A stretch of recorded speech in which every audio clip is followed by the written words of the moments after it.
G'day everyone, we're back to do more to our cheese cave. What are we going to do? Well, Braxy might be interested in this. Hello, grandson of mine. He's a bit of an engineer and we're playing around with our fridge, trying to make it do things it's not meant to do. My cheese cave that I'm building on the cheap is getting a little bit more expensive, but I think we should do this, and it's a little trick I discovered on the interwebs after one of the viewers put me onto it. So I had a bit of a search around and discovered a few things. But we went to Amazon and we bought this. In fact, there are two these. To be or not to be. There's two of them in here, and I'll give you the reason why in a second. So let's just open it up and see what we're going to do to our cheese cave. I've mentioned this before, but I'll mention it again. Amazon might be a big evil company, but their packaging's good because it's all compostable. So what have we got here?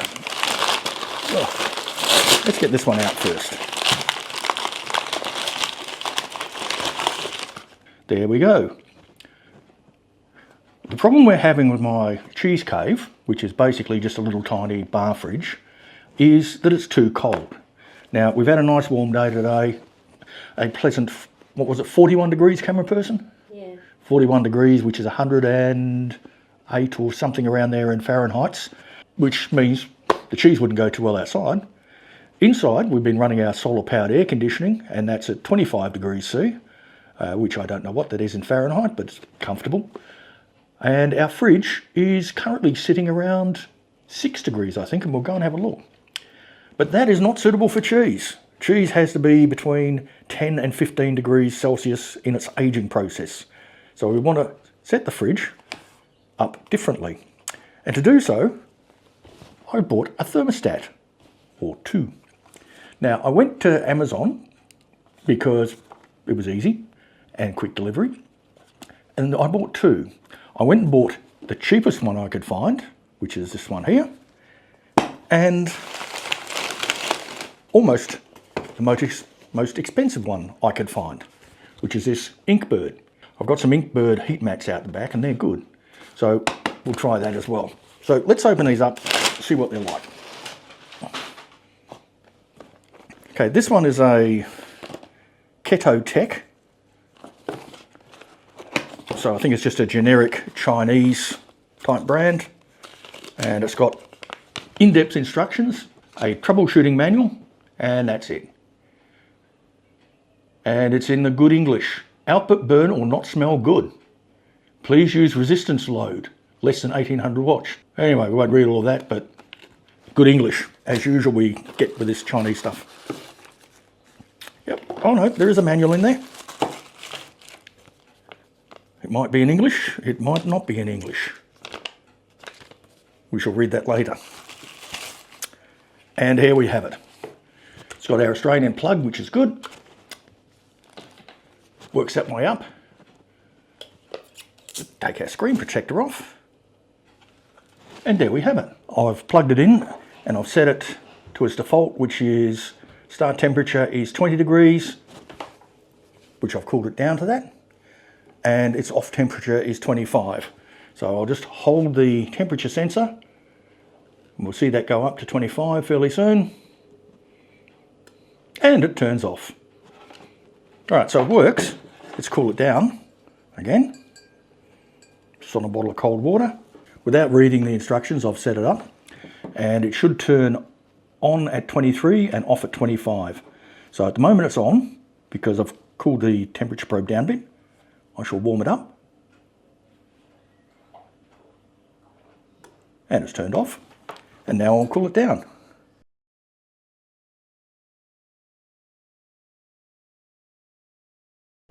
And there it is.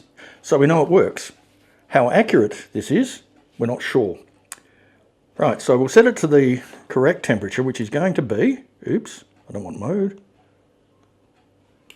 There we go.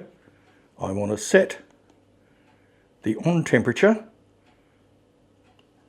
at 15, and we'll set our off temperature at 13. it should now turn on when it reaches 15 degrees and turn off when it drops to 13 degrees, which is the range we want. So there we have number one. Let's unplug that, which means we're probably going to have to reset it. And we'll open up our Inkbird. I'll put the prices up here for both of them, including that one. But this was, I think, from memory, twice as much. But if you're going to buy one of these, shop around, because in some cases it was $20 or $30 more from different shops compared to where I got this one from. So quite a bit of difference. Right, opening up. Trying to open it up.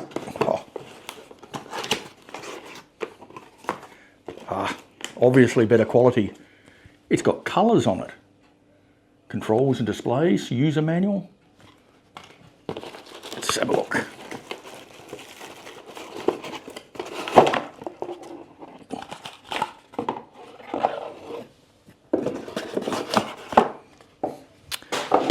And there it is.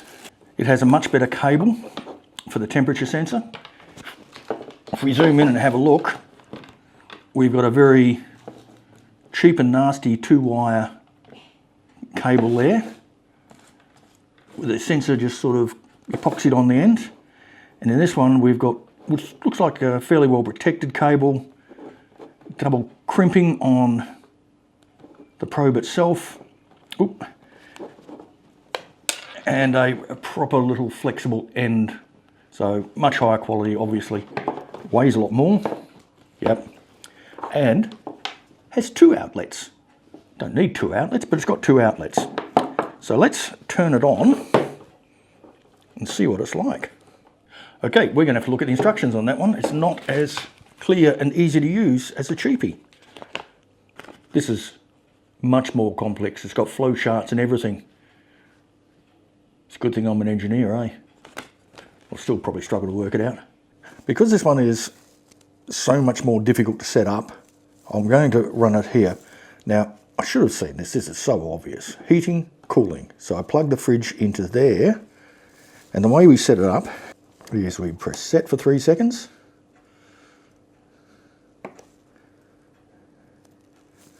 We'll go back to our flow chart.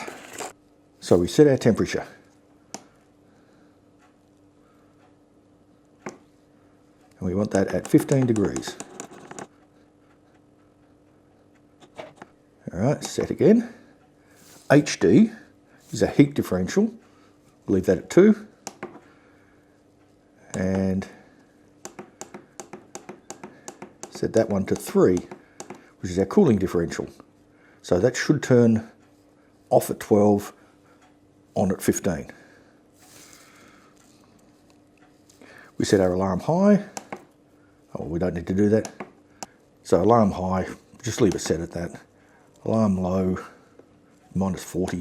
Never get there. PT is compress or delay.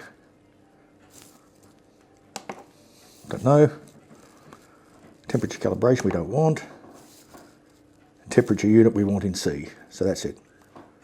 That should now be set. So we plug the fridge into this one. But let's go and set one up.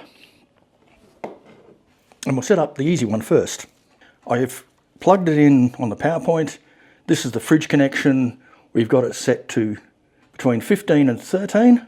So should turn off at 13 and on at 15. The thermostat I have put inside, just sit him there for the moment.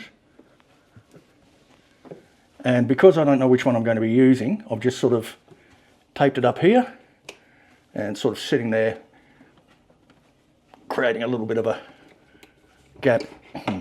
So I've just taped it up, just with a bit of masking tape. That'll do for now. Now, importantly, what I've got in here is my temperature gauge, and that's fine. We need a temperature gauge, but this is going to be more accurate. It's showing at 7.8 degrees, but importantly, down the bottom here, I've got a minimum and maximum. So this fridge has been down to 6.1 and up to 8.1. So that's the range it's working in with a standard thermostat. That's the relative humidity. So we'll reset that just by popping the battery out. Let that reset.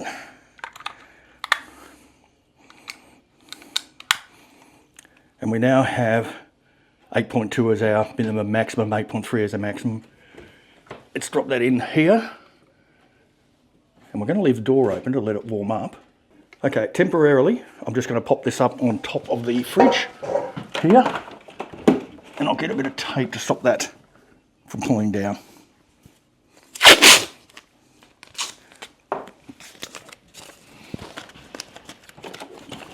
Just a bit of tape, stop it from falling down again. So we're going to let this one run overnight. Then we'll try out the Inkbird and see what the range of temperature we get. So we're going to let this run overnight, look at the minimum maximum temperature we're getting in here, and then we'll try out the Inkbird to see if that's different, any better or not. I've seen on some cheese cave making videos that people drill a hole through here to feed their temperature sensors through.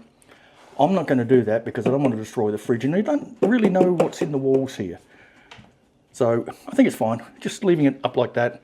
I'll use a better tape, but that'll do it nicely. So at the moment we've gone up to 7.9 degrees. Let's fan it. Maybe we could put a heater in there. All right, let's close it up and we'll see how we go. Ruth, what are you doing in the cupboard? This is to make cheese, which you'll like. So what do I think so far?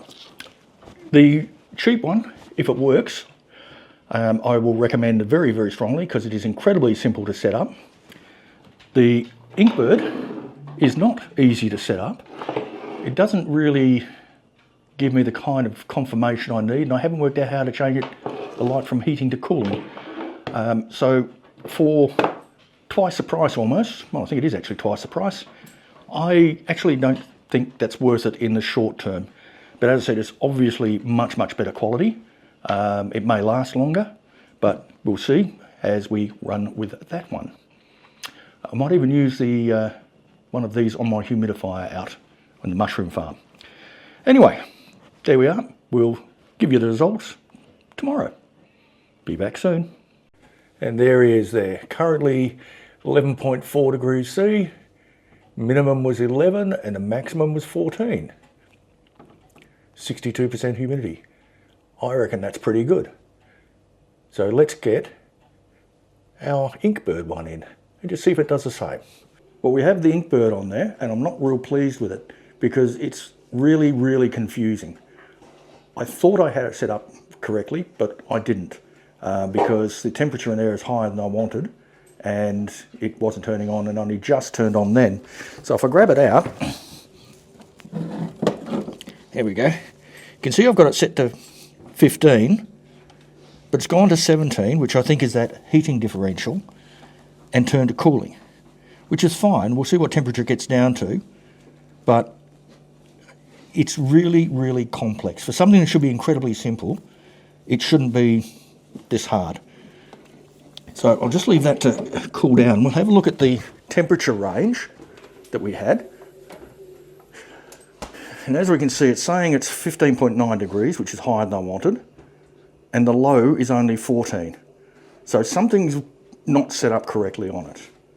So I'm going to go back to the simple, cheap one until I can confirm how to work this one out. So very disappointing, that Inkbird one. So I'll just pop that one out.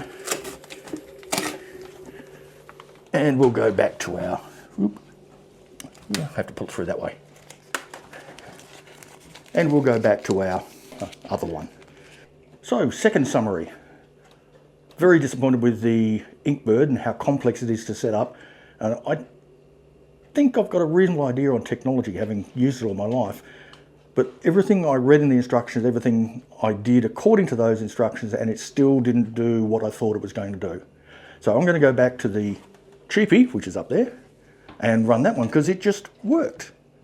What do you reckon? Is it worth the extra money? In this case, I don't reckon it is. If you've done a cheese cave, which thermostat did you get? What do you want, Ruth? He wants a cheese already. So let's change it back over. Let me know what you think. I'll put a full index of the video down there so you can actually jump to the bits you like, because some of it's not terribly exciting. But I'm happy that it's going to work. It's a shame I spent the extra $50, but the cheapie would have done it. Enjoy life. Catch you in the garden.